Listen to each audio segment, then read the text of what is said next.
آج کا یہ جو اجتماع ہے اس میں بہت سے مقررین نے کئی شاعروں کے اشعار پیش کیے ہیں. زیادہ تر مقررین نے ساحر لدھیانوی کے اشعار پیش کیے ہیں. میں کیونکہ صحافی ہوں تو اپنے ایک ایسے صحافی بزرگ کے ایک شعر سے اپنی گفتگو کا آغاز کرنا چاہتا ہوں جنہوں نے جیل میں بیٹھ کر ایک نظم کہی تھی، اور اس نظم کا ایک شعر ہے: قصے ہزار عشق کے اظہار بھی تو ہو، قصے ہزار عشق کے اظہار بھی تو ہو، خبریں بہت ہیں شہر میں اخبار بھی تو ہو. تو یہ شعر ہے جناب منہاج برنا صاحب کا، جو Pakistan federal union of journalist کے صدر تھے. جنرل ضیاء الحق کے دور میں جب ان کو جیل میں ڈالا گیا تو وہاں پر انہوں نے یہ بات کی تھی. اور آج جناب عمران خان صاحب کی حکومت ہے، اور آج کے دور میں بھی یہ جو شعر ہے یہ اس طرح سے سچ نظر آتا ہے کہ اس وقت تو صرف اخبار تھا، اب ٹی وی چینل بھی ہیں. لیکن آپ دیکھیں گے کہ رات کو جب خبرنامہ شروع ہوگا مختلف ٹی وی چینلز پر تو یہاں جو بہت سی تقریریں کی گئی ہیں وہ تقریریں آپ کو وہاں پہ نظر نہیں آئیں گی. ہو سکتا ہے ایک چھوٹی موٹی خبر سنا دی جائے، لیکن یہ بھی ہو سکتا ہے کہ جو علی احمد کرد صاحب نے یہاں پہ تقریر کی ہے جو شاید کسی ٹی وی چینل نے نہیں دکھائی گئی ہوگی، اس تقریر کی بنیاد پر ان کے خلاف کوئی مقدمہ قائم ہو جائے.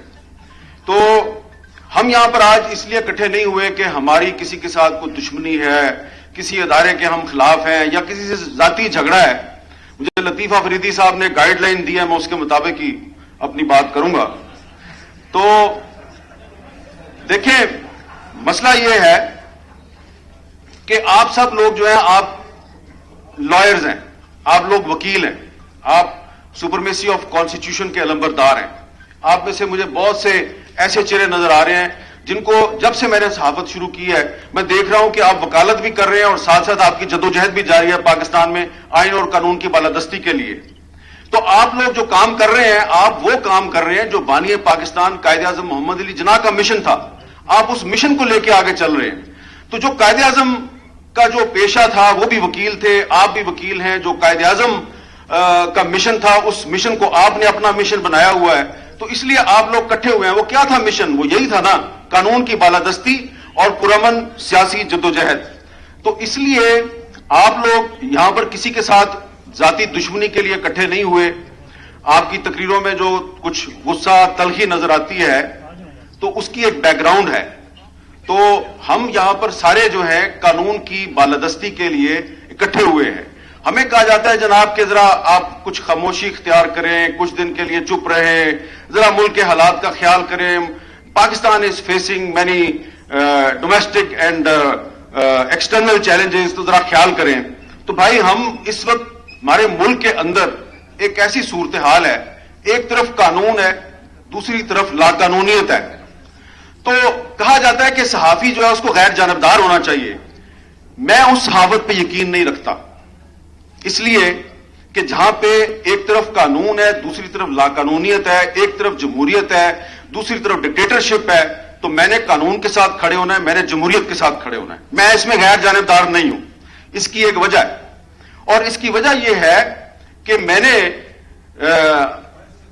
جس گھر میں جنم لیا، میرا باپ بھی صحافی، پھر میں نے جب صحافت کی تعلیم حاصل کی تو اس میں جو مجھے پریس ہسٹری پڑھائی گئی، وہ پریس ہسٹری میں کون لوگ تھے؟ مولانا محمد علی جوہر، وہ غیر جانبدار تھے، تقریریں کرتے تھے، اخبار میں کالم لکھتے تھے، گرفتار ہو جاتے تھے. اگر وہ غیر جانبدار ہوتے کبھی گرفتار نہ ہوتے. میں نے پریس ہسٹری میں پڑھا مولانا ظفر علی خان، بار بار ان کا اخبار بند ہوتا تھا، بار بار گرفتار ہوتے تھے. وہ ایک جو برطانوی سامراج تھا اس کے خلاف جدوجہد کر رہے تھے. تو وہ غیر جانبدار نہیں تھے. یہ آپ نے ہمیں اپنی جو ہم نے پاکستان میں جو نصاب پڑھا ہے ایم اے جرنلزم میں، جس کو ہم ایم اے میس کمیونیکیشن کہتے ہیں، اس میں ہم نے شورش کشمیری کو پڑھا ہے، مولانا ظفر علی خان کو پڑھا ہے، حمید نظامی کو پڑھا ہے. کوئی ان میں غیر جانبدار نہیں تھا، سارے جانبدار تھے. اس میں کوئی قائد اعظم کے ساتھ کھڑا تھا، کوئی جو ہے وہ پاکستان میں آئین و قانون کی بالادستی کے لیے کھڑا تھا. تو جب ایک طرف لا قانونیت ہے اور دوسری طرف قانون ہے تو میں نے تو قانون کے ساتھ کھڑا ہونا ہے. اور اب تو میں خود بذات خود میں ایک ایسی مثال بن گیا ہوں کہ جب سے مجھ پر پابندی لگی ہے 3 ہفتے ہونے والے ہیں تو میں زیادہ ادھر ادھر نہیں جاتا, لیکن کہیں پہ بھی چلا جاؤں لوگ پوچھتے ہیں جی کی ہویا, یہ کی ہویا. میں نے کہا جی آپ کو نہیں پتا کی ہویا. میں کہتا ہوں یار ایک تقریر کی تھی, وہ اسد علی طور کو مار پڑی تھی, اس پہ میں نے تقریر کی تھی, اس لیے میرے پہ پابندی لگ گئی. انہوں نے کہا پابندی لگی ہے, تقریر تو آپ نے پریس کلب کے باہر کی تھی, پابندی آپ کو ٹی وی چینل پہ لگا دی. اچھا یہ کسی کورٹ کا آرڈر ہے؟ میں کہتا ہوں نہیں جی. یہ پیمرا نے حکم دیا ہے؟ میں کہتا ہوں نہیں جی. تو پھر پابندی کیسے لگ گئی؟ تو میرے پاس اس کا جواب نہیں ہے. اب یہ کیا ہے؟ یہ ہے لاقانونیت کہ آپ نے پابندی لگا دی لیکن اس کا کوئی ریٹن آرڈر کہیں سے نہیں ہے, کسی کورٹ کا آرڈر نہیں ہے. تو اب کیا ہوں میں؟ حامد میر اس وقت کیا ہے؟ سینسرشپ کی ایک چلتی پھرتی جیتی جاگتی مثال. اور میں اس مثال کے طور پہ جب آپ کے سامنے کھڑا ہوں تو مجھے کہا جائے گا کہ ذرا خیال سے بولنا. بھائی خیال سے ہی بولوں گا. یہی کہہ رہا ہوں کہ بھائی میں آئین اور قانون کی بالادستی پہ یقین رکھتا ہوں. جو بھی میرے ساتھ کرنا ہے آئین اور قانون کے مطابق کرو. اور اگر آپ صحافیوں کو جو مار پڑتی ہے, تشدد کا نشانہ بنایا جاتا ہے, مطیع اللہ جان کو اغوا کیا جاتا ہے, ابصار عالم کو گولی مار دی جاتی ہے, اسد طور کے گھر میں گھس کے اس کو مارا جاتا ہے, تو اگر ہم یہ مطالبہ کرتے ہیں کہ ملزمان کو گرفتار کرو تو آپ گرفتار کر دیں. آپ کیوں نہیں گرفتار کرتے؟ گرفتار جب ملزمان گرفتار نہیں ہوتے کہتے ہیں اچھا وہ لڑکی کے بھائی نے مارا تھا.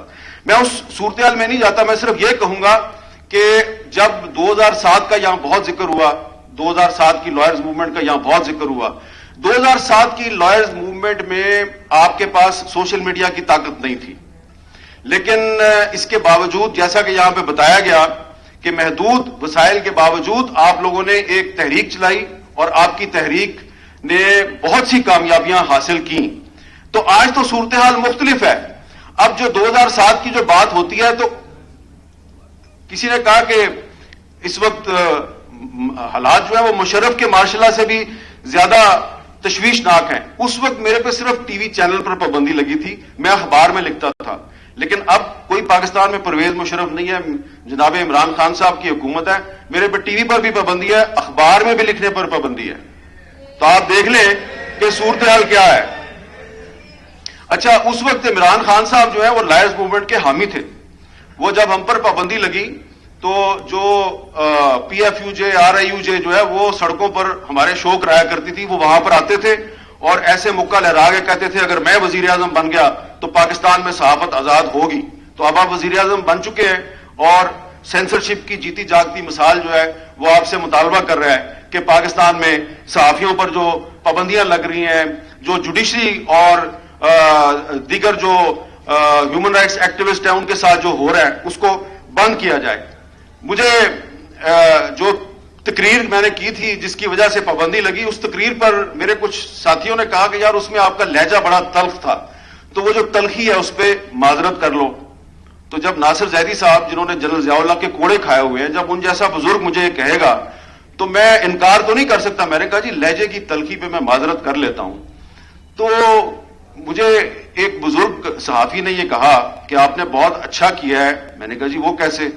انہوں نے کہا آپ نے یہ ثابت کر دیا ہے کہ ایک سویلین جو ہے وہ صرف اپنے لہجے کی تلخی پہ معذرت کر لیتا ہے, لیکن پرویز مشرف آئین بھی توڑ دے کبھی معذرت نہیں کرتا.